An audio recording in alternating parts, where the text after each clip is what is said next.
I am Pastor Sonia, and today we're going to be talking about how Jesus never leaves us.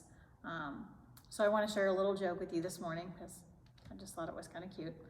So a burglar broke into a house one night.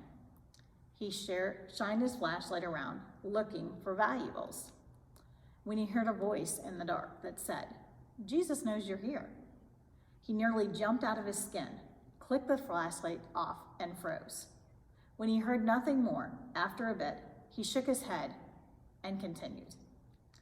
Just as he pulled it out, tried to get the wires out, clear as a bell, he heard again, "Jesus is watching you." Freaked out, he shined his light around frantically, looking to see the source of the voice. Finally, in the corner of the room, his flashlight beamed and rested on a parrot. "Did you say that?" he insisted to the parrot. "Yep," the parrot said. "I'm just trying to warn you that he is watching you." The burglar relaxed. "Warn me? Huh? Who in the world do you think you are?" "I'm Moses," the parrot replied. "Moses?" the burglar laughed. "What kind of people would name you Moses?" The parrot replied, "The kind of people that would name their Rottweiler Jesus." So there you go. There's your little fun joke of the day. So we're going to be going in Deuteronomy today, Deuteronomy 31. And this is before Moses and Joshua before they were going to enter the promised land. And this is where God told Joshua that he's going to become Israel's leader.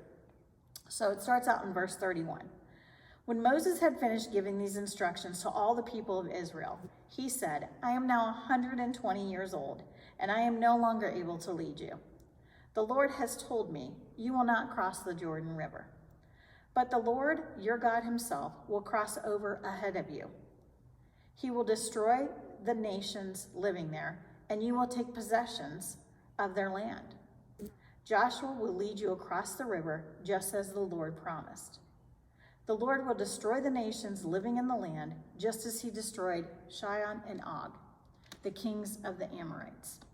The Lord will hand over to you the people who live there, and you must deal with them as I have commanded you. So be strong and courageous. Do not be afraid, and do not panic before them. For the Lord your God will personally go ahead of you. He will neither fail nor abandon you." It goes on to verse 7. Then Moses called for Joshua, and all of Israel watched as he said to them, "Be strong and courageous, for you will lead these people into the land that the Lord swore to the ancestors he would give them. You are the one who will divide it among them and their grants of the land. Do not be afraid or discouraged, for the Lord will personally go ahead of you. He will be with you. He will never fall nor abandon you." So I think it's interesting that before they go into the promised land that God says, "I'm going to go before you. I'm going to go before you. I'm going to check it out. I'm going to, be there and go ahead of you."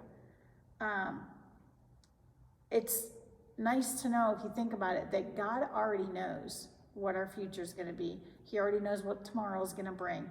So we need to remember that he already knows. He already knows what's going to happen tomorrow. And I find it interesting also in these few verses that I've read that 3 times he talks about be strong and courageous. Do not be afraid. Do not panic. For the Lord your God is with you. And then so he says that in verse 6. Then in 7, he talks about being strong and courageous, for I will lead these people. And then turn around in verse 8, he says again, do not be afraid or discouraged, for the Lord will personally go ahead of you. He will be with you. He will never fail you nor abandon you. I think we need to really understand that God never leaves us. He is with us always.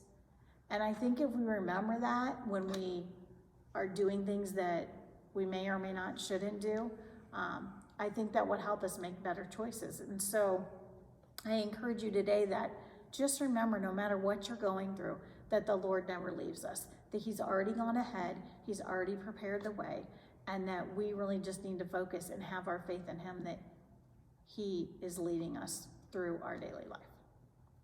So thank you again for being here today, and have a great day.